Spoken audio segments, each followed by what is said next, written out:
This story begins with our protagonist named Xiao Yi walking along the Xianpa mountain path. He noticed that in front of him, there was a group of people wondering what was happening because there seemed to be another commotion. They wondered if someone was planning to jump off the cliff again. At that spot, one person would be asking another why they hadn't taken the leap of faith, telling them that if they weren't going to jump, they should just go home. Among the crowd, one woman would ask a man what had happened, and he would respond that he wasn't sure. He had heard that the man's family had completely robbed him of his fortune, but he was lucky to have escaped with his life. He wondered if he was going to throw himself into the garbage again since it was a waste. Then, among the crowd, someone would highlight the protagonist's name, and everyone would move aside and start greeting him, calling him the young master. Among the crowd, they began to speculate about what he was thinking since they doubted he was in such a good mood to save someone's life. Another person, with a laugh, would say that he had always been a tyrant and wondered if he was trying to balance his karma to compensate for his past wrongdoings. We would then see the man who was on the edge of the cliff, named Lin Bao, thinking of himself as an ambitious man. He said that his father had exhausted all of their family's resources just to send him to participate in the Heavenly Gate selection. On his way there, he never thought they would be attacked, and his father voluntarily sacrificed his life for him to survive. He thought that he didn't even have the chance to give his father a proper burial, and he was again attacked by a gang from that district. He would ask the heavens why they had brought such difficulties upon them, but then he would hear the protagonist calling him. With tears in his eyes, Lin would turn and say not to come any closer and to stop trying to persuade him, or he would really jump. To his surprise, he would receive a kick in the face from the protagonist, who was fully prepared to push him off the cliff. Tears streaming down his face and nervous, Lin would wonder what kind of situation this was and how embarrassed he was as the person who had pushed him looked at him with such disdain. He would wonder if this person didn't feel even a little bit of pity for him and if he was really going to die this way, humiliated just before his end. But then the protagonist would take out a spherical object and throw it towards the person he had just pushed, and it would transform into a kind of clawed spider. Among the crowd, they would ask if that wasn't the spider's retractable thread of higher grade. This thing had the ability to extend up to 2 kilometers and was easily exchangeable for a life stone. Then, the spider would grab the boy who had just been pushed from behind. A person in the crowd would continue to explain that the spider's retractable thread was very thin yet very strong and could be used as a pulley. For mountain communities like them, it was an excellent tool, and the little gadget the protagonist had wasn't a bad sight. The protagonist would sigh and say that the boy should have let him finish talking because he saw that he was contemplating and thought he might have panicked, so he only gave him a hand. The unconscious and terrified boy would be sitting at the base of a tree, listening to the protagonist tell him that if he really wanted to experience it again, he should jump with his own strength. Lin, on the other hand, would be annoyed, thinking that ambitious Lin Bei was about to participate in the Heavenly Gate trial and become the greatest of all humanity. He felt like he was being treated like a toy, and he would stand up, with the protagonist telling him to stop, calling him an inferior scum, and saying he was brave for kicking him. Among the crowd, they would say that he shouldn't talk to the young master like that, saying that the boy probably didn't know the rules of that district. They also yelled at him for giving him the right to kick him, but then the young master quickly moved and appeared behind Lin, forcefully pushing his head to the ground, and with a happy smile, he would look at Lin, who was annoyed. He would continue insulting him, telling him to let it go, but the young master, in a calm tone, would say that it seemed this kid had guts, and that was impressive. From now on, he would refer to him as young Master Lu and he would be his subordinate. The young master would order his new servant to keep walking, while the servant wondered what was wrong with this guy, thinking who would be crazy enough to follow him. One of the onlookers would say that Lu Xiao Yi was a bright kid, but since his mother passed away, there was no one taking care of him, and he ended up becoming one of the 10 evil beings in Zhongzhen. The new servant thought that this guy was crazy, and one of the people in the crowd continued to say that he was a talented kid, and if it weren't for that past incident, he would have already passed the Heavenly Gate selection. To which one of the people listening to this would say that the Heavenly Gate selection was a contest to choose students, surprising the servant, who wondered if this man was related to the selection, and if he should follow him, maybe he could get another chance. But either way, as he had lost all his contacts and had nowhere else to go, he would follow him. So that same night in the village sanctuary, in the area where the beggars lived, the young master and the servant were there talking. Then, the servant would ask the young master why they were in that area, as it was known to be the gangsters' territory. The young master would boastfully say that when the younger brother was bothered, the older brother had to do something about it, kicking down the door. Everyone inside wondered who the brave one was who dared to kick the door and asked if he wanted to die. While the protagonists were surrounded by by this group of gangsters, the servant would think he was dead and that he shouldn't have followed this madman. But young Master Lu would casually greet them, scaring all the gangsters, who would start kneeling upon seeing that it was the young master. Then, the local gangsters leader would appear, whose targets were always vulnerable merchants and who was in the top 10 of Jiang Zhen's scum. He approached with a weapon in hand to speak directly to the young master, warning him that if he crossed them again, he wouldn't let him go so easily, as they might fear him. But their beggar sect was different, as they were many. Lighting up arrogantly, he would say that it had only been a few days, but it seemed like his skin was tougher than before, asking if he still felt pain from the pup he had let loose, and if he would like to try that again. This would terrify the gangster's leader, and he would pull something from his clothes, which seemed to be a crystal with an image. The young master would say he had caught the gangster's leader spying on the poisonous widow lady while she was bathing, and if she found out, he couldn't guarantee the safety of his gangster comrades. This would worry the servant, who would ask him to stop escalating the situation. But the gangster's leader, scared, would kneel and beg for them to be released, saying they would return whatever they had stolen from the young brother behind him immediately. The young master would then leave the place, telling the servant to gather their belongings while he left. Outside the town, some of the people who lived there would talk about how handsome the young master was, while others would complain about how noisy he was, disturbing the peace around. And outside the city, the young servant would wonder who this young master was, as even the gangsters were afraid of him. But then, a man would be heard shouting the name of Xiao Yi and throwing him a piece of meat, which he would catch without much trouble, asking if they were trying to ambush him and calling it a pretty weak attempt. And then, it would be seen that it was a butcher who held a monopoly on the meat market, ordering the young master to stop harassing his mother-in-law now that he had given him some meat. While the servant was intimidated by the butcher's imposing appearance, the young master would ask if he was pursuing him with just that slice of meat. Arrogantly, he would demand 2 whole pheasants as well, but the butcher would tell him to go see the poisonous widow lady instead, as he had none. And in return, he would give him 2 chickens for being the biggest of the top 10 scum in the area. This would frighten the servant, who would wonder if the young master was the worst of all, thinking that the young master was scary, and that this wouldn't end well for his future. Finally, when they arrived at their home, the young master would press a button on the animal he was riding, which would transform into a briefcase. This would surprise the servant, who thought he had never seen such an advanced puppet before, completely different from the silly and clumsy versions he had seen in the past. Then, a woman would approach young Master Lu's briefcase, saying it was noisy and she would confiscate it. Tearfully, he would complain, asking her to stop, wondering if she knew how much effort it took him to build it, and begging King to let it go. Another older woman from inside the building would tell the young master that the girl was still immature, so it didn't make sense to argue with her. She asked what he would like to have for dinner since his godmother would prepare it and would make whatever he requested. The young master would reply that he would be happy to eat any dish she prepared, mentioning that he had also brought some meat and chicken. All of this would surprise the servant, who noticed that he was a completely different person. As the young master left, his godmother noticed that he was being accompanied by that servant. The servant would bow and introduce himself as Lu Bin, saying he would follow the young master from now on. To this, the godmother would comment that it was nice to see a good boy come to their house and suggested that he go take a shower and have some food. She mentioned that she would prepare a room for him to spend the night. During the night, the servant would appreciate how refreshing the shower was, thinking that it had been a while since he felt that way. He would recall during dinner, Xiao Yi's father mentioned the selection and thought that following him might not have been a mistake. He remembered how the young master responded, requesting that King also be allowed to participate, and it would be great if she was selected so she would stop destroying all the inventions at home. The determined servant thought that no matter what it took, he would ensure that Xiao Yi would take him with him to the selection, and he would look for him the following night and convince him. He would then notice that the lights in Xiao Yi's room were still on, wondering what he was doing at that hour. Upon looking inside, he would realize that he was working with wood, something he questioned, asking if it wouldn't be better to leave manual work to a puppet. But Xiao Yi would explain that it was jade wood and the best material for crafting puppets, worth 30 spiritual stones each. He stated that he would never allow a puppet to work with such high-quality materials and that he would definitely be able to build the best puppet. The servant would notice a seal in front of him, thinking it looked truly unique. He would then ask the young master if the puppet he was creating would be better than the puppets of the 1,000 Machines sect, to which the young master would reply that compared to his craftsmanship, they would be second-rate because no one believed they were the best. He mentioned that it wasn't their specialty. Instead, they excelled in refining their puppets, enabling them to create vast armies. He also noted that he hadn't deciphered their trade secret yet, but it was only a matter of time. He said they must have hidden the secrets of this mystical art, and with that in mind, it meant that only members of the inner sect would would have access to it. Nevertheless, the servant could retire for the night as he was going to sleep after taking a bath. But before leaving, the servant would ask why he didn't just join them and learn. Some time later, the servant would recount that 3 days had passed, and Lin Bai continued to work diligently, helping with any available chores. He assisted Lin Xiao with his puppet making, enduring the tiring work. One morning, he was continuing his daily routine when he heard the young master calling for him. The young master instructed him to stop the chores for the day and follow him. He told the servant to load things into the vehicle quickly because they were visiting the 1,000 Machines sect that day. This surprised the servant, who thought that they weren't a bunch of riffraff like the people from the previous gang. However, the young master pulled him out of his thoughts, telling him to stop daydreaming and hurry. Later, during the journey, the servant asked the young master why the cow was so quiet since it was much noisier the day before. In a sarcastic manner, the young master told him that they were traveling with supplies for the 1,000 Machines sect, not planning to start anything. He mentioned that he had refitted the joints with jade wood and lubricant made by the sect, which was quite expensive. This left the servant feeling upset and depressed, thinking that they were only delivering goods. Then, the young master pointed out that they had already arrived, and it appeared there was a crowd that day. This surprised the young servant, who asked if that was the legendary 1,000 Machines sect. After all, only a famous religious sect could afford such luxuries. Among the crowd, someone criticized the puppeteers at the entrance, saying that with their skill level, if they created 10 puppets, they were lucky if even one of them passed, along with other criticisms of their work. However, someone in the crowd noticed the presence of the young master, who was not queuing up and said he had come to deliver goods. The person at the entrance told him there was no need to examine his work, and he should just pass and walk along the west road. The young master was surprised to see his skills were held in such high regard. Then, a young woman appeared and asked the young master why he had come personal. She mentioned that he was always so clumsy with his work and she was worried, so she came to check. The young lady assured the servant that he could rest assured because the one delivering the goods was none other than Lu Xiao, who had the best craftsmanship in Craft Town. As this happened, the servant gazed in admiration at the beauty of the young lady. Annoyed, she asked him what he was looking at, and the guard, in turn, kicked him, asking how he dared to look at her in that way. The young master intervened, asking the guard to stop since he was working with the servant, but the guard asked why he had become so arrogant and who he thought he was, telling him to step aside. The young master responded that he wasn't anything special, just a craftsman making a living with his craftsmanship. He explained that he needed his assistance, and if he made a move, he couldn't guarantee he would make the next delivery on time. This surprised the young lady but infuriated the guard, who threatened to break the young master's arms and legs. The young lady intervened, telling them to stop fooling around and to quickly bring the new goods to their courtyard. This surprised the young master, who said that she was like a living fairy, and the young servant, in a daze, would tell the young master to wait, and he would go with him. The annoyed guard would kick the servant again, telling him he would dirty the young lady's courtyard. This would upset the young master, who would claim that the members of the Kainji sect were the masters of Craft Town. He threatened to kill the guard right then and there, and even if their superiors came, they wouldn't be able to save him. The guard would receive a slap from a ghostly hand, surprising the young master, who would wonder if that was a divine technique. The voice of the young lady would be heard, instructing the young master to deliver the goods and ordering everyone present to kneel. The young master would then reach the young lady's courtyard, where she would ask him why he hadn't kneeled earlier, and if he wasn't afraid she might kill him. She mentioned that if she killed him, she would only be reprimanded with a word. The young master would explain that it wasn't that he didn't want to kneel, but he thought that if he did, he wouldn't get to see her face clearly. This comment would annoy the young lady, and the young master would kneel, addressing her as the fairy maiden and showing his respect. He said that even if she killed him now, he wouldn't regret it. He claimed it would be a blasphemy to have more than one look, and he wouldn't forget it in this life. Surprised, the young lady would ask him why he was kneeling now when he wasn't willing to do so before. Then, the young lady would tell the young master to stand up, saying he didn't have to call her anything and that her name was Wanwen. Standing, the young master wouldn't stop looking at Wanwen's face, which would make her wonder why he was still staring at her. She thought she had never seen such a bold person and told him to place the goods where they belonged and get out of her sight. Excited, the young master would start unloading the products. We would be told that while unloading the goods, Lu Xiaoyi took the opportunity to pull the stomach of the wooden cow, causing a subtle change in the cow's eyes for a few seconds. After unloading and dragging everything around, the young lady still hadn't turned around, so all the time Lu Xiaoyi had taken was in vain. The young master would approach Lady Wanwen to inform her that he had finished unloading all the goods. She would respond that the things made by the young master were good enough, and she would naturally send someone to meet with him to make more pieces. Then the young master would take his leave, thanking the young lady for her care, and as he left, the young lady would watch him, not taking her eyes off. That night, the servant complained about the pain from his injuries, thinking that Lu Xiaoyi had actually done that to him, and he needed to succeed in the elections to get his revenge. He believed it would tarnish his pride, so it didn't matter if he had to ask Xiaoyi to take him to the elections. Then the servant would go to the young master's bed, and annoyed, he would ask why he was sitting on the edge of the bed like a harassed wife, and if he had something to say, he should say it. The servant would then start to say that when he was young, his father hoped he would become a cultivator, so their family's funds were depleted for him to participate in the elections. But his story would be interrupted by Lu Xiaoyi, who would tell him to talk less and kick him, not interested in those trivial matters, giving him a kick and throwing him off his bed. Some time later, sobbing in his sleep, the servant would tell his father to rest assured and that when he participated in the elections, he would definitely succeed and improve. The next day, in the craft town's Jasper house, a woman was talking to another from a balcony. She was telling the ladies that if they didn't want to be secretly marked, they should open and inspect the puppets. But the young girls would tell the woman, who was their mother, that it was good that they had been marked as it was free advertising, and those stinky men could only look at them but not touch them, so they would frustrate them to death. To this, the irritated woman would say she didn't know anything, and one should be careful with everything, including Xiaoyi, as he would definitely show up at her door tomorrow. During the night, a man was walking through the streets with a lantern, announcing that there would be 2 performances at a certain time that night with an exciting program. He also warned about the very dry weather and the risk of fire. It would then be explained that the jetty warehouse in Craft Town was part of the territory of the One-Eyed Dragon, one of the 10 villains of the Artisan City. The One-Eyed Dragon and Lu Xiaoyi were partners, and anything signed by Lu Xiaoyi after editing would be handed over to the One-Eyed Dragon to distribute as pay-per-view videos. Most of the men in Craft Town would visit the establishment, and with just 10 spirit stones, they could see the goddesses they had longed for in their hearts. If they could even catch a glimpse of their bare shoulders, they could fantasize in more detail. The next day, we would see King running out of a room, saying that Xiaoyi was a hooligan. She was scolded by her mother, who asked her how she could casually enter a man's room, warning her that she would get into trouble. As the two left the room with Xiaoyi crying for his innocence, the servant wondered why he was the only one who got hit. Some time later, in the Jasper house of the artisan village, the servant would tell the young master that this was not a place for good people, but the young lady would tell him to lift his spirits. She asked him to shut up and wondered if he really believed he wanted to be there. She mentioned that all night long he kept talking about the elections, and she asked if he knew what he was thinking. She told him that to be a good person in the end, he didn't have to come up with ways to help him. She told him to cheer up and let the widow poison evaluate his spiritual outlook. Excited, the servant, now inside the building, would be greeted by one of the women, addressing the young Master Lu as a rare guest. However, it wasn't the right time, as all the girls were still sleeping. The young master would hand over a bag of coins and say that he wasn't there for the girls, indicating he wanted to meet with the boss and telling the woman to inform her that there would be a great business offer. The nervous servant would comment that the place smelled strongly, and the young master would accuse him of being shameless. Then, a woman would appear on the balcony, saying it was wrong to wake others up so early in the morning. The servant would ask if she wasn't afraid of retribution, but the young master, in a calm tone, would say he was there for business, assuring her not to worry, as the offer would definitely be a win-win. Finally, one of the 10 big villains of Craft Town, the Widow Poison, would introduce herself and invite the young master to speak in her room. She would be presented as a leading figure in the entertainment industry, specializing in buying little girls and training them before selling them to guests or at high prices. She had many people under her brave enough to die. Both the young master and the servant would reject the invitation, saying they wouldn't enter her room, as they had only come to talk. The young master said he would go to the emerald green house right now. Seeing their rejection, the woman would slowly descend the stairs, closely observed by the servant, who would start to have a nosebleed. The young master would tell him to leave the room and wait outside. There, he would overhear a discussion between the young master and the Widow Poison, who seemed to be having an important business conversation. In this conversation, the young master was trying to sell a completely new technology to the Widow Poison, claiming it was worth the price he was asking for. After a long and extremely intense conversation, both parties finally reached an agreement to work together for 1 year, at the price of 300 vitality stones for the advertising slots in the jetty warehouse. Leaving the room, the young master, tired, would say that it was all because of the servant and that, if it weren't for his endless bickering, he wouldn't have sold the advertising slots at such a reduced price. He would tell the servant not to get too excited because they had to complete the production of the advertising board in 20 days,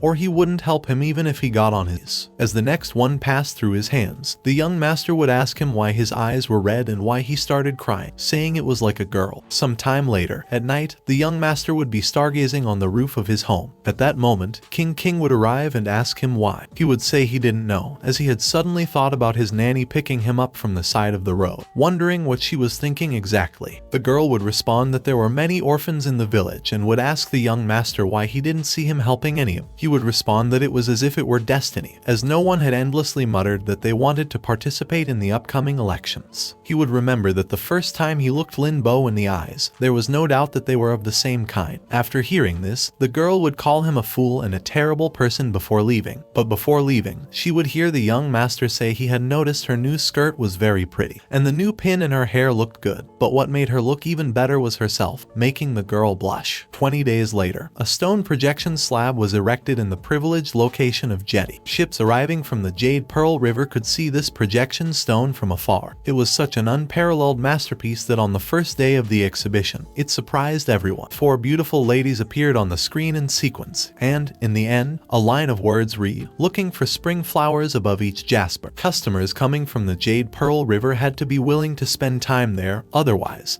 they would be in a hurry to visit the #house to fill the void of leaving their homes. It would be shown that on the night before the elections, which took place every 3 years, the servant Lai Bo couldn't sleep. As he observed the young master, he would see how his hands were all injured from preparing the splice for the protection stone in recent days. He would think that the young master Lu was really doing his best to gather money for the elections. That same night, Lu Xiao had a strange dream. In it, a large, shiny, golden turtle shell was suspended above his head. Inside this turtle shell was a Tai Chi pattern, and there were 9 dice with blurry words written on them. It would be explained that July 7th was Lu Xiao's birthday, and since he could remember things from the age of 6, he had the same dream every year. Each time, the dream became clearer, and this was the 7th time he had it. But the first time he had this dream, he had only seen a glimpse of the golden slip. On his birthday, his nanny had told him that after waking up from this dream for the first time, he couldn't tell anyone about it. The following day, in the spirit examination room of the Kainji sect, we would see everyone trying to pass the selections suffering and crying, complaining that they hadn't made it. They would say things like they were from wealthy families and wanted to become cultivators, or that they had to make it through this, having spent 100 vitality stones,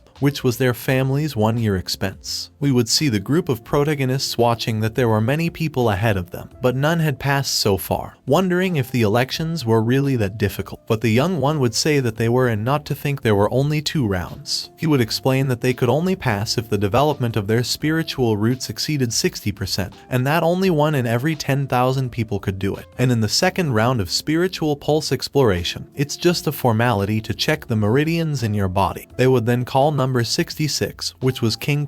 Nervous, she would ask Lu if he believed she could do it, but he assured her not to worry, saying she would be fine. As she stood on the scale, she would see that her spiritual root development was at 69%. She jumped into Lu's arms happily, saying that next time, he would have to call her Lady King. The servant, watching this, would think that during each of the elections, they were considered lucky if 1 or 2 disciples were selected. He would say that the elections were just a formality because the selection of talents was still mainly carried out by the inspectors scattered everywhere. It might seem like the elections gave regular people a fair chance, but in reality, the chances of being selected were extremely low. Then another man, who was observing the selection from nearby, would remark that it seemed his journey hadn't been in vain. An elder standing beside him would introduce him as the leader of the Sun sect, saying that the number of talents discovered by inspectors everywhere had been decreasing every day. He mentioned that having such positive gains in the elections this time was fortunate. Next, they would call number 67, which was Lin Bo, instructing him to stand in the same place where King had just. Nervously, he thought about all the hardships he had gone through and how he had finally reached this stage. He believed that he had to pass the selection to fulfill his father's dying wish and bring glory to his ancestors. He wanted to become one of the strongest cultivators one day so that those who looked down on him would pay the price. In his mind, success or failure depended on this, and the circle finally marked his spiritual root development, which was at 75%. Proud, he thought of young Master Lu, wondering how he would treat him after the selections. Finally, they called number 68, who was Lu Xiaoyi. He was also initially very nervous but managed to put that out of his mind during the testing stage. While he was happy for the achievements of Kinking and Linbo, he believed that success or failure was all determined by fate. As he stepped onto the platform, someone began to wonder why it was all so quiet. While sipping tea, Mr. Sun would comment that the elections had ended too soon, but he was satisfied with the results. Then he would see how the spiritual root meter overflowed, surprising him and everyone present. Mr. Sun wondered if it was a complete spiritual body and decided to take Lu to a mirror, telling him to place his hand on it. While the servant and Kinking watched, both impressed and somewhat annoyed by young Lu's great skill, Mr. Sun was surprised that his spiritual power had stopped moving. He wondered if the mirror was broken but concluded that Lu's body might be a natural spiritual body with a blocked essential pulse. He said such things happened to 1 out of every 2 billion people, and it was rare for both things to occur in the same person. Then a blindfolded old woman arrived, asking to take a look. She claimed she could tell by touching his body, saying that it was almost impossible for both things to happen to the same person. However, as she touched him, his body shot forward, worrying the girl who had accompanied her. The woman then began to shout that it was divine punishment, exclaiming that they should look at the young man's buttocks to see if there was a dark-colored birthmark on them. While he complained, the man managed to tear part of his clothing, revealing a mark on the young man's left buttock that resembled a basin, confirming that he had a divine punishment body and was so exceptional that even the gods were jealous of him, stating that in his current condition, he would never be allowed to cultivate. It would be revealed that for 3 years, Lu Xiaoyi had been diligently learning the arts. Mangdakian had carefully taught him the family's ultimate technique, the heartless carving technique. He explained that with mastery of this skill, one could carve even the smallest thing, even a Taoist ritual site on a snail's shell. Lu Xiaoyi had worked hard to earn money to cover Mangdakian's significant medical expenses. After 3 years and 3 birthdays, on his 16th birthday, young Xiaoyi had another dream. However, this dream was different from the previous ones. The clear turtle shell did not appear this time, and the birthmark on his left cheek left his body. This caused him to wake up immediately after the dream had just begun. He wondered what had happened and why the dream had been entirely different. He noticed a basin-like object floating in front of him and wondered if it was from his dream. It was curious why this thing could float in front of him. Reading the inscriptions on it, he found they told him that the divine path would open with a word. The basin then began to glow with a powerful golden light, and his body started to float without him being able to do anything about it. Above him, the huge turtle shell that was always in his dreams appeared, and he saw that some cubes within it started to rotate. One of them approached and began to shine in his face, blinding him. Then everything stopped abruptly, and the young Lu fell to the ground, wondering what was happening. He even thought this had caused him to fall out of bed. Looking around, he wondered where the pearl had gone. Upon waking up, he thought this thing had not returned to his cheek. He felt terrible, believing that someone else was playing with his body. Observing his body, he saw a new mark on his buttocks and wondered who had done this to him and how he would face people now. Feeling depressed and wanting to die, he wondered if someone inexplicably had drawn that thing on him. However, when he closely examined his face, he realized that the scar on his forehead seemed to have faded and was almost invisible now. When he touched his skin, he noticed that the foot that had never healed properly and his back, which had been in great pain, were now healed. He wondered if what had happened the previous night had something to do with it, thinking about his godfather's illness. The godfather would be talking to the young Lu's godmother about young Kinkin, of whom they hadn't heard anything in the last 3 years. He mentioned that they owed everything they had to Xiaoyi for taking care of them in the past 3 years and that he had turned 16 in the blink of an eye. They discussed the possible marriage they wanted Kinking to have with young Xiaoyi. Initially, the godfather thought about merging their families to become stronger than ever, but now that she had begun her cultivation, it was possible that she wanted to explore even broader horizons. Then they would hear the young man calling them from outside the room, asking them to come out for a moment. The godfather said they should go and see because the boy was very mature and probably had something he wanted to discuss with. Outside, they would ask him why he had called them. As he started to shine, he told them to open in a moment and not tell anyone what was about to happen. He began to say the words, "The divine path will open with a word," startling his godparents, who, like the night before, had become unable to move. They would see the turtle shell the young Lu had seen. Finally, he would release it, asking them to start feeling their own bodies. The godmother would say that her neck and arthritis, which had been caused by work since the last time, no longer hurt, and her skin also felt much better. She wondered if this was a magical power. The young man thought that this huge turtle shell had the ability to heal disease, but his godfather's illness was very serious, so he he wondered if it could work on him, asking his godfather directly. Through tears, the godfather would say that his illness, which had tortured him for so many years, had disappeared. It would be revealed that the young man's godparents had suffered too much during these years for a healthy man to suddenly lose his ability to provide for his family. As his godfather, he had been under too much stress. Seeing how his illness had been suddenly cured, all the emotions he had held in his heart during those years exploded, and both he and his wife began to cry. What came out of the turtle shell this time was still the character Yu, which had been used to cure both the protagonist and the godparents moments ago. The young man would wonder if it would be the same character that fell each time, or if, at his current level, only that character was possible to fall. Thinking about all these things, from the turtle shell to the enchanted basins and dice, he would wonder about the true relationship between these things. Meanwhile, in the kanji section, a man would be talking to a girl, telling her that she would finally meet her older brother, who had been on her mind all day. He would ask if she was nervous, but she would deny it, asking who would be nervous about seeing someone so foolish. The two would board what seemed to be a paper crane, which was a divine technique used by the girl accompanying kinking. In another part, other individuals would be excited to be looking in the same direction as these two girls, and one would call out to Linbo. However, someone else would tell this individual to ignore him, as that guy was as annoying as a fly. In Lu Xiaoyi's house, the two girls would arrive, and the one who had used the divine technique clarified that she was only there because King had told her that her brother had good skills. King would tell her not to worry because, with her brother's help, they would definitely achieve good results in the outer disciple exams. The girl would say that they could only conjure a temporary paper crane, so this time they had to do better. King would keep speaking highly of her brother. Then the girl would give King a pill she had obtained from the Kingneng sect, saying that she had heard that her father had been ill lately. King would thank her, saying that these pills were very hard to come by. As they entered, they would wonder why there was no one inside. Logically, her father was not feeling well, so he couldn't have gone out. Then they would hear a woman's voice, asking who would enter her house in broad daylight. This woman would turn out to be King's mother, who would thank her daughter for coming back through tears, asking if she had any idea how worried they had been for her during those 3 years and why she hadn't returned at all. Tearfully, the girl would respond that she had now returned home. She would then inform her daughter that young Lu had left, so they could wait in her room, and he would probably return at any moment. Then we would see King scolding Xiaoyi, saying that he was still quite absent-minded, as his blanket was spread out all over the place. It would be revealed that the girl had not been home for 3 years, so Lu Xiaoyi had completely renovated everything. There was now a huge water tank on top with a large pool below it. Clothing and vegetables could be washed in the pool, and the water was then drained into an underground passage. Then, while King's companion roamed around in the young Lu's room, she would pick up a stone and ask, "What's this?" The protagonist's sister would tell him that it was a stone projection plugin, a stone that could play videos. Observing the stone, he would notice that it seemed Lu Xiaoyi had recently recorded something, so he needed to see what was new that he had filmed. He realized that the person on the stone was Wanwen, who would feel very embarrassed upon realizing that young Luke had taken that picture of her without her consent. But the sister would say it was nothing since, in the past, she had done many things like that to gather a large number of vitality stones to send to both her and Linbo for the election. Then, from the room, they would hear the voice of young Lu, who would be welcomed with a hug from his sister. Tearfully, she would ask the protagonist why he hadn't visited her in so long, telling him that he knew well that the kanji section didn't allow inner disciples to wander outside. The protagonist would say he knew, and that's why he didn't want to interrupt her cultivation. But he would tell his sister that she had changed a lot and had become very beautiful. He wouldn't be able to look her in the eye if he went out with her again. A new person would arrive, bothering the two girls, and they would realize it was Limbo, who would be called irritating and shameless. With a look of disdain, Wanwen would tell him to stop making noise, asking if he thought this was his house. Depressed, Limbo would lower his head and apologize. They would all start talking about dinner, to which the protagonist would mention that it had been a long time since he had eaten home-cooked food. Limbo would tell him that cultivators weren't used to mortal food, a comment that would annoy King. At dinner, they would recount that the young Lu's sister, upon seeing her father completely recovered that night, couldn't contain her emotions and cried while continuously asking how he had been cured. They told her the excuse that, as Lu Xiaoyi's skills were foolish, he was grateful to a cultivator who soon cured his illness. After eating, the three from the kanji sect would take out their gifts, and the Lu's sister would give him and his mother an airbag, which had a capacity 20 times greater than Lu Xiaoyi's previously used treasure. This item was considered high-quality equipment. Wanwen would give the little ant a piece of black stone. The young Lu couldn't take his eyes off this object because it was no ordinary item. The black stone's unit weight was the same as that of any other wood material, but its hardness was superior. And, most important, it was a good conductor of spiritual energy and vitality. Taking this piece of stone, young Luke quickly ran to his workshop. Once there, Wanwen would ask what he was doing and why he was so eager. The protagonist would tell her not to worry because he was preparing for a new invention, and this stone turned out to be the best material for it. With curiosity, the young woman would ask what it was. They would recount that the protagonist was trying to create a device called the Spirit Vitality Cross. King found it strange that a mortal like her was playing with these things, and he explained that this device could directly convert spiritual energy into vitality at high speed, greatly accelerating the cultivation process for cultivators. Having mingled in the city for many years, he was deeply aware of people's temperaments. He was sure that King had received the worst treatment in the Kainji sect. However, with this item, he would help accelerate her sister's progress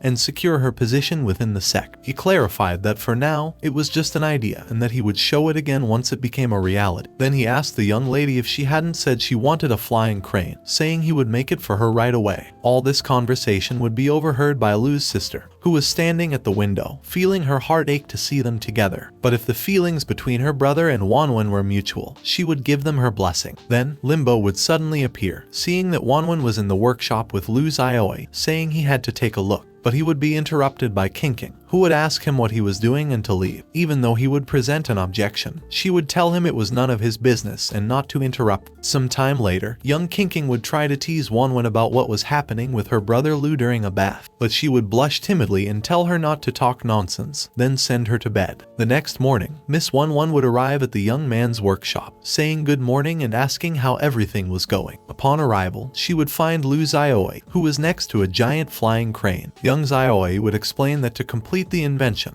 they only needed to insert a vitality stone into the hole, surprising the young lady as she saw the crane now moving. She would ask how to make the crane listen to her. Young Lu would reply that, being a disciple of the Kainji sect, she should already know this, causing her to hit her head, saying she had forgotten because she was too excited. She would then use a divine symbol on the beast, and it would start to fly. Seeing this, Wanwen would say her father had told her once that puppets created by top-notch artisans were incredibly close to being magical tools. She hadn't believed him at the time, but now seeing it for herself, she was incredibly amazed. She would express how incredible Lu was, and this would be observed by Lin Bo. He would be upset, wondering why he couldn't compare to young Lu, neither in the past nor now. He had worked very hard on his cultivation and was even considered the best among the other external disciples in his group. He wanted more for himself and didn't want to admit defeat. He would recount that no matter how much he had tried to get close to Sun Wanwen in the past 3 years, she had never even looked at. However, she had become very close to Lu Xiaoyi, whom she had only seen once or twice before, and after they met again 3 years later. He couldn't understand the reason for all this and thought it was too ridiculous. After a while, they would call the boys for dinner, telling Limbo to stop squatting to count ants and go with Xiaoyi and Wanwen. Young Lu would go with his friend Limbo and ask him how his mountain cultivation had gone over the last 3 years, asking if he had met any ladies he liked. He would indirectly strike a chord with young Lin, so Lin would say he had to fetch some things from his room, claiming he would come to eat in a while, which would prompt young Lu to hurry him along. Meanwhile, Xiaoyi's sister would tell young Wanwen that they should take a shower after dinner. She would mention that taking a shower used to be a hassle because they needed a big bucket of hot water. It wasn't like now, where they could get hot water by just turning a tap. She would talk about how amazing young Lu was. Hearing this, Wanwen would tell King that she kept praising her brother, so she would ask why they didn't try going out since they weren't blood relatives anyway. To this, King would respond that they had known each other since they were very young, and the moment she remembered his foolish face, she couldn't like him. After the shower, the two girls would run to Lu Xiaoyi's workshop after dinner. Seeing that he was alone in the workshop, they would ask where Lin Bo was. Young Lu would reply that he hadn't seen him after being confined in the mountains for 3 years, so he must have gone to look for girls now that he was out. Young King would tell her not to talk nonsense, as cultivation didn't mean having to purify their hearts and restrict their desires, saying there were countless couples in the sect, to which Wanwen would add that many talented disciples stopped cultivating because they were too self-directed, and there were many cases like that. but the young man would clarify that it was just a joke and they shouldn't believe what he said, and he probably had gone to visit his father's grave. She would respond that she knew it, and that the young man was just an idiot talking nonsense. Out of curiosity, she would ask if cultivating was difficult. In response, Onda would say that on the surface, it might seem glorious, but the reality was that the path of cultivation brought many dangers. He had been in the mountains for 3 years and had only reached the 5th level of Kai. He explained that Linbo was at level 4, and Kinking was only at level 3. He'd explained that the higher one went in cultivation, the more difficult it became. Once they reached the foundation stage, they faced a catastrophe. If they weren't careful for a moment, they'd experience a tribulation, and all their past efforts would be in vain. Cultivation depended a lot on attitude and luck, and generally, more than 10 people successfully mastered the foundation stage among thousands of cultivators. Having heard all this, the young man would say that he believed it was possible to invent a magical tool to endure the catastrophe instead of the cultivate, making it much easier to overcome. Wanwen would respond surprised, questioning how he could think of something like that. She believed it was easy to deceive people but impossible to deceive the heavens. The young man would reply that they couldn't know if it worked unless they tried. Excited, Wanwen would say she'd be looking forward to the results, and that if he managed to create something like that, she wanted to be the first to use it. However, the young man would tell her that he couldn't allow her to be the guinea pig for such a dangerous item. He'd think that he really hoped the two of them would be okay, but the gap between them would only widen from now on. They'd considered this before. It was just that Wanwen was still avoiding this issue, while Xiao Yi had the courage, and if he liked any girl, even if she were an immortal, he wouldn't hesitate to pursue her. That same night, Limbo would return from his father's grave and be welcomed by Xiao Yi. He'd tell him that there was still hot water in the bathroom and suggest he take a bath. Lin would be surprised by this and thank him for the matter concerning his father, but Xiao Yi would say there was no problem and no need to thank him, urging him to take a bath once more. It would be mentioned that for the past 3 years, Linbo had been cultivating in the mountains, and when it came time to pay respects, Lu Xiao Yi always visited his father's grave to clean it and pay his respects on his behalf. It would also be mentioned that Meng Kinking and the others had managed to complete their respective parts in 3 days with the help of Lu Xiao Yi. Sun Wanwen was the flying crane, Meng Kinking was the human puppet combining recognition and anti-recognition, while Linbo was the combat support puppet. These 3 creations were still normal puppets, so they had to continue refining them until they became good enough to be considered magical tools. After these 3 days of interaction, feelings deepened between Sun Wanwen and Lu Xiaoxi, and the 4 became closer. Lu Xiaoi, who was immortal, had become the center of the group, reminding his friends that he had returned on the 10th day of the 10th month. Before she left, his little sister would cling to him in a hug, and young Lu would tell her not to get so close to him because she was a lady and shouldn't be doing that. She would ask why, as she didn't want to go. He'd respond that she'd know when the time came and that she had to go because her family relied on her to bring glory to their ancestors. Seeing this, Wanwen would think that Kinking was a good girl, but she was a bit confused and had even forgotten her own birthday. So, Wanwen would interject in the conversation to tell Lu Xiaoi that her birthday was on the 13th day of the 9th month. Young Lu would respond that if she went to visit him at that time, he'd celebrate with her, and there would be gifts too. Some time later, it would be mentioned that to make puppets for the 3 of the Kainju sect, he had invested all his ingredients and vitality stones. In other words, Lu Xiaoi now didn't have a cent to his name. That city of Bafing was the default cultivation market for various sects from the spirit gatherer continents. He was there to buy what he couldn't in the craftsman city, black jade and dark steel. Furthermore, he wouldn't dare to reveal his healing technique in the craftsman city. After Tuyu had descended, he believed that this was an amazing treatment technique. In Bafing City, the good and the bad were mixed, so money shouldn't be exposed when going out. As the leader of the 10 scoundrels of the craftsman city, Lu Xiaoi was deeply aware of how dangerous this place was. Then we would see the young man disguised as an old man trying to sell books handed down by the ancestors, including how to cure an unknown disease. But he claimed that all incurable diseases could be cured by his medicine, so there would be no such shop in the town after passing through. However, he would hear some men shouting at him, calling him a little old man and telling him to stop. Facing the protagonist, they'd ask what he was looking at, while the crowd labeled him as unlucky and predicted his suffering. Still maintaining his disguise, the protagonist would ask these two if they needed to see a doctor. One of these two troublemakers would get angry and throw a punch, which he easily dodged. Nervously, our protagonist would say that in this world, everything was about money, so what were they thinking? One of the thugs would tell him that he seemed to be an experienced man as long as he knew the rules. Making a living there meant making offerings to Lord Hu and telling him it was their first time here, so he could forget about what happened today. But from tomorrow, he had to go to Sangsing Alley in the eastern part of the city to pay a vitality stone every day. These two thugs would keep telling the protagonist that if he didn't pay, he should watch his back. Ignoring those words, the protagonist would think that even though he wasn't beaten at that moment, at least the conflict was resolved. However, having said that, this city truly lived up to its name, pinpointing people who were putting their foot in for the first time, showing how big and united this organization was. While wandering around the city, he would wonder why there were shops like that everywhere. Some of these businesses were embarrassing to enter unless you had at least 1,000 vitality stones,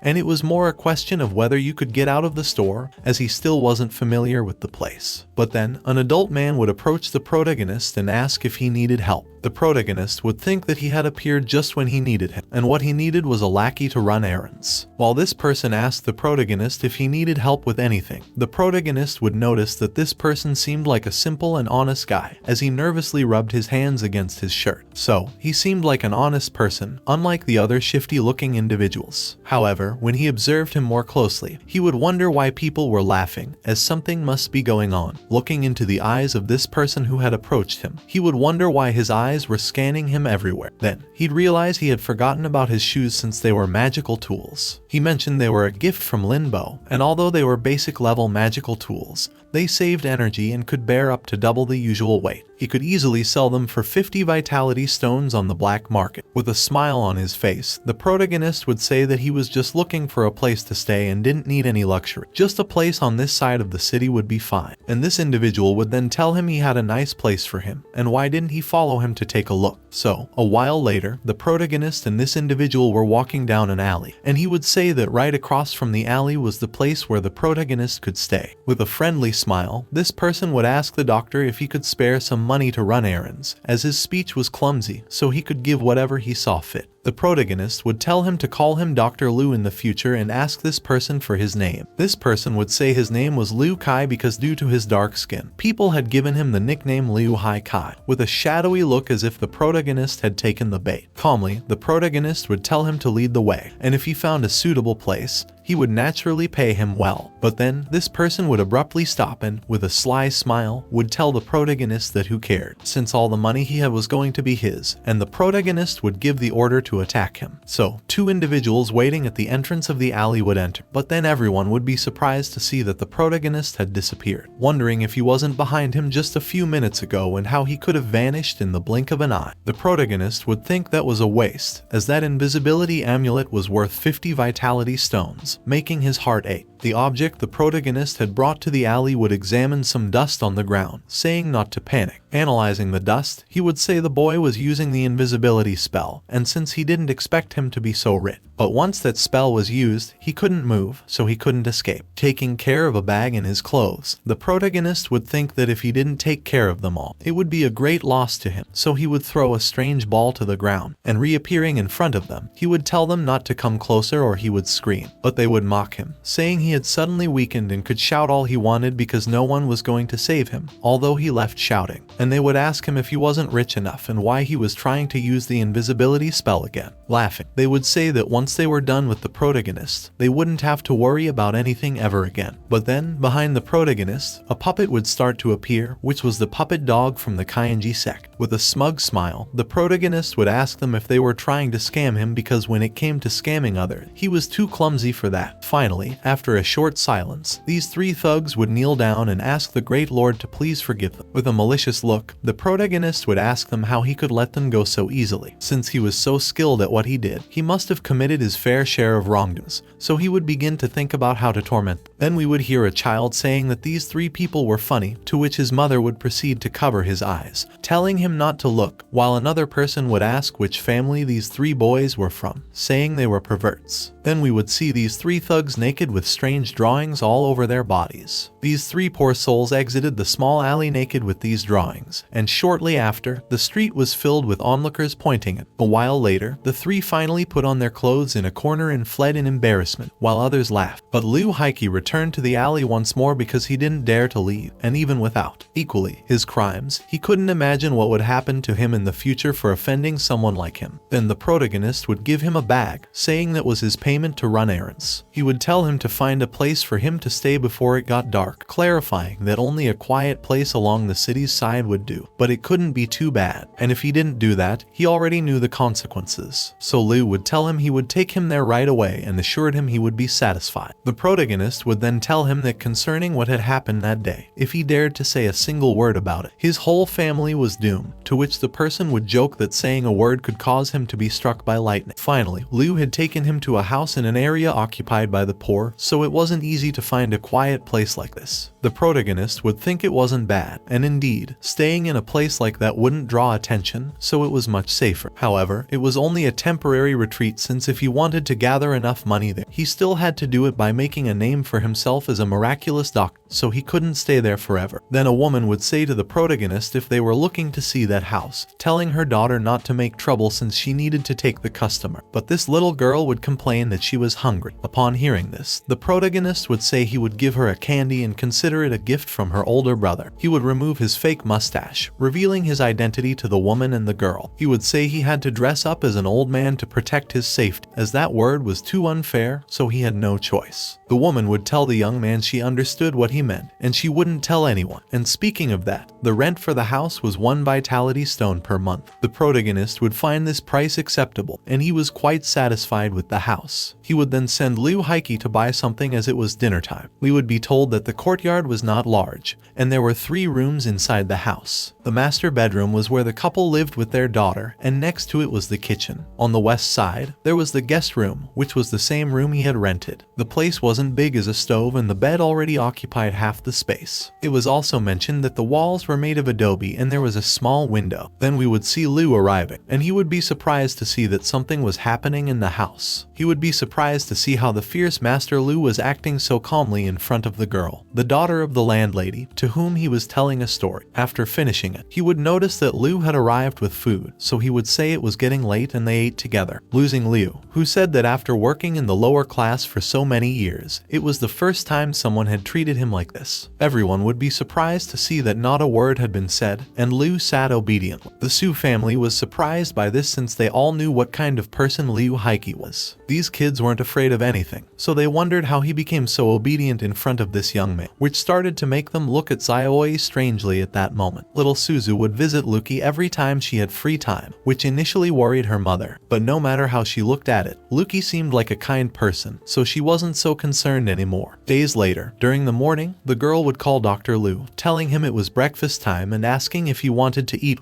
Doing so, he would pass a towel over his face, telling her to let her wash up a bit, surprising the woman. She would think about how handsome he was, and it was no wonder he had to disguise himself since going out like that would cause various problems. During breakfast, he would comment that the food was delicious, complimenting the woman's cooking skills. Then, a man would arrive, saying his food wasn't fancy enough. People as poor as them could only afford food like that, so he would kindly ask her not to worry too much. Worried, she would ask her husband why he went out since the doctor had told him he shouldn't be awake, but he would say that he had to, as they had an infected person, and as the head of the family, he had to go and check on him. Greeting him, the protagonist would learn that half a year ago, he had been seriously injured by robbers while working as a bodyguard. It was thanks to some medicinal pills that he had survived. He recounted that they used to be wealthy in those times, but now they couldn't work, so they could only rely on renting the house to make some money. Selflessly, the protagonist would say that he was right. He could go rest in bed for 1 or 2 years if that's what he wanted, but he could cure his illness. Both he and the woman would be surprised, and the woman would tell him the illness wasn't a joke and if he wanted to cure it immediately, that was something only Dalio Jinxian could do. The protagonist would say it was nothing, and he could heal it quickly, but in exchange, they had to keep it a secret from him. The protagonist would then send the woman and the girl out of the room, telling them not to let anyone, and he would ask the man to use a mask to cover his eyes and not to be surprised no matter what happened. Outside, little Suzu would ask her mother what the big brother was doing, but she would be worried, thinking who knows what the doctor might be doing to her husband's head since he didn't seem like such a great person either. But then they would see a blinding golden light coming from inside the room, making the mother wonder if that doctor was actually a wandering immortal. Some time later, the 2 women would be allowed back into the room, and the man would say that his illness was cured. They would thank the protagonist, but he would say there was no need for that, and they only had to remember what they had promised. So they should act as if nothing had happened that day. So, with a reference to a rabbit having 3 similar burrows, the whole family would say they would forget everything that happened that day and definitely wouldn't let anyone find out. In the young Lu's thoughts, he would think that apparently he had been upgraded to an immortal, considering it was an amazing feeling. Speaking of which, this time he was a Yu character, as it seemed the great turtle shell technique was a divine treatment technique, and with such skill, he would no longer have to worry about finances. It would be explained that a sly rabbit had 3 similar burrows. Of course, Xiao Yi would stay in more than one place since when he went out alone, he looked like just another wandering doctor. Having paid the protection fee in secret, he was just another person roaming the streets of Bafang City. To become someone significant, he first had to make a name for himself, and the best place in Bafang City was undoubtedly the Bafang. The most important feature there was that the rent was extremely expensive, 2 vitality stones per night, so customers would usually look but never enter. Only the very rich in the mortal world would enter such exclusive inns, enjoying the luxury of being served by ladies inside the inn. If a poor-looking wandering doctor were to enter the inn immediately, 2 strong and fierce men would approach him to welcome him. With a mocking smile, the protagonist would start shaking a bag in front of them, surprising the guards who noticed that it didn't seem like a small amount and realized there were at least 5 vitality stones. So, these guards would step aside and treat the protagonist with more respect. Upon reaching the reception, the person in charge would ask if he had any requests. The protagonist would toss the bag on the table, saying to please open a room for him, and that was the deposit for that room. The man would then tell the protagonist that it was a wanderer doctor who had hit the jackpot with some random luck. But the protagonist would reply by asking where the tea was and how it was possible that they didn't serve tea when customers enter, questioning whether the reputation of Bafang Inn was perhaps just a rumor. He would signal a woman to go prepare the tea. Shortly after, a woman would arrive with a cup of tea, looking at the protagonist with disdain. This would surprise them as that woman had the nerve to be upset with him, so he would tell the counter to serve him some tea. But the counter would respond that there were rules in every industry, wondering to himself why this brat was so picky. However, the protagonist would say he had heard that in Bafang Inn, there was nothing that couldn't be solved with a bag of vitality stones, and if there was anything, he would have 2 bags, making the counter accept without any issue. He would send the protagonist inside, saying that someone would take him to his room. As he watched him leave, he would think that this doctor was not an ordinary person, and this was a bad thing, so he would have to report it to his family from the east. In another part of the inn, an old man would be telling a man who was drinking to please deliver the message that manager Liu Zhao was visiting for a meeting with the boss. So the man would leave his drink and tell the old man to wait as he went somewhere. It turns out he was heading to the boss's room, who would warmly greet the manager as he entered. The manager would inform him that a wandering doctor had come to the store that day, saying he could cure all kinds of diseases and asking the boss to take a look. This would make the boss smile, as he found it amusing that this wandering doctor was believed by the manager since he had made the whole trip there. He would tell the boss that since his meridians were damaged, he had resigned himself to sitting in a wheelchair for the rest of his life. However, the old man would say that the feeling this doctor gave off was as if he were not an average person. To reassure him, the boss would say he would get someone to watch over him, thanking the old man for his hard work and telling him he could go. Then we would see the boss alone, thinking that he also wished someone could cure him, as he had been a talented cultivator back then. He had reached the highest level 9 training, but failed when he was right at the door of the foundation. He couldn't give up the opportunity, so he tried to force his way through and failed miserably. He would recount that even though the catastrophe didn't kill him, he had been reduced to a useless person, and all he asked for was a Daluo Jinxian who was willing to consume his own cultivation to unlock his meridians. But then he would think about which immortal would be foolish enough to do such a thing, so he would just resign himself to sitting in a wheelchair for the rest of his life, calling himself Wently. Meanwhile, our protagonist would be treated with all kinds of luxuries and riches, surrounded by women, thinking about how good it was to be rich. Someone would be massaging his shoulders and legs, serving him all his clothes and food. It was a fantastic feeling. As he thought about wanting to laze around like this forever, he would also say that the 8-character sign was already out of the, so he just had to wait for the money to come in on its own. He thought that as a famous doctor, he would marry a beautiful, wealthy lady and reach the pinnacle of life, and he could already smell the vitality stones from afar. But returning to reality, he would realize that if no one believed what the sign said, then no one would enter, wondering if that meant he would suffer a great loss since all his money had been spent. He wondered if he would have to resort to begging on the streets. But then he would cut that thought off, as life was short and he had to enjoy it while he could. But then he would hear someone calling him. Meanwhile, in the baffing bodyguard offices, someone would be coughing, cursing the position he had taken, saying it was useless. No matter how much medicine he took, his body was getting stiffer every day. And as he watched a handkerchief filled with blood, he would think that there was no time left, wondering if the bodyguard office started by his ancestors would be destroyed. But then he would hear that there was a wandering doctor who could cure all kinds of diseases at the Bafang. And although it sounded like a scam to afford staying at the inn, Bafang had to be quite capable, thinking that Shisen's illness was miraculously cured after all. Maybe it would be a good idea to meet such a miraculous doctor. Back at the inn, some guards were yelling at a crowd to make way. Among this crowd, they would realize they were Chai Wang's bodyguards, and they had heard that he had contracted a strange poison that was making his body stiffer every day, bringing him closer to death. But another person in the crowd would tell them to keep their voices down, warning them that if the two guys he brought with him heard, they would be in trouble. These guards started yelling, asking for the manager and indicating that the presence of Chief Wang was very important, and they should at least come out to greet him, adding that they had heard rumors of a doctor who could cure all kinds of diseases. Then the manager would arrive, saying that such a person did exist, but he had only started staying not long ago. The arrogant guard would ask the manager what he was waiting for, telling him to go find that doctor. But the old man would reply that the guest was still resting in his room, asking if what he was doing was appropriate. This would infuriate the bodyguard, threatening to beat him if he continued. As he raised his arm ready to strike the old man, another guard would stop him, revealing that the old man was chief of the Wang bodyguards, Wang Yu. He would advise the bodyguard to keep himself under control, as this was not a place to go crazy, and he warned that offending anyone staying at Bafang Inn would cause problems for all of them. So, the chief would politely ask the manager to lead the way and apologize for not teaching his subordinates well. Finally, they would arrive at the doctor, apologizing for the interruption but explaining that a guest was there to receive treatment from him. The protagonist would ask the guest to come in, but he should cover his eyes while asking the manager to take everyone else outside and watch the door. This would upset one of the bodyguards, who would ask what this all meant since they couldn't even see how the treatment was being conducted. But the chief of the guards would tell his subordinate to wait outside and that there wouldn't be a problem. After all, he was also a dying man, so there was nothing surprising in him dying at any moment. Meanwhile, the inn's manager, Frank, would be in the small courtyard, thinking that Liu Zhao's situation was dire since even all the best medicines in the Hayashin sect were barely enough to save his life. Just being alive was considered a good thing, and he wondered how a simple doctor could heal his damaged meridians. But then a dead leaf would fall into his tea, making him wonder how it was possible for this spiritual pulse tree to have dead leaves. Upon closer examination, he would realize that the withering tree was growing back and was even more lush than before, with a trunk thicker than a full cycle. The spiritual pulse under this tree was like a spring gushing with spiritual energy, and its defensive formation was stronger compared to the one he had before. He wondered what was happening there because not even he, a Dalio Jinxian, could have expanded the spiritual pulse to that extent. This left him in shock, as he had worked hard all his life, but the fallen leaves on the ground were clear evidence that what happened before was real. At the same time, in front of Xiao Yi's courtyard, the leader of the guards was saying that neither his legs nor his waist hurt, and he felt like he could climb 5 stories in a single breath. And raising his gaze, the guard would seem like a completely different person. He thanked him for saving him with his divine skills and said that he, Wang Yu, would never forget this for the rest of his life. Then, Dr. Liu would tell him that he remembered this discipline from someone who refused to leave and threatened to break his legs, to which the guard would say that he would come back and break that infidel's legs. But the young man would tell him he didn't have to do that yet because he had a big heart. He handed him a list and asked him to take it home, and it didn't matter if he could do it or not, just to do his best. The guard would ask the protagonist what all this meant, but the young Liu would tell him to get up because he needed his assets since he had the responsibility to find a seller. As for the consultation fees, they should treat them as the money for him to run the errand. But this guard would think that he was indeed a miraculous doctor, so running an errand in exchange for the consultation fees was something strange. He had thought he would have to shell out tens of thousands of vitality stones. Then the master would tell Wang Sen to bring the item he had prepared. The guard responded affirmatively, then told him he would take care of this errand. However, he would ask Dr. Liu to accept that small payment as a token of gratitude, or else he wouldn't be able to face anyone for the rest of his days, handing him what seemed to be a sack full of vitality stones. This would bring a smile to young Liu Xiaoyi's face. And that's how the first part of this manhwa ends. If you have reached this part of the video, let me tell you that you have been one of the few people to make it here. So comment the word divine in the comments. Remember to subscribe to not miss any videos. With that said, see you in the next video.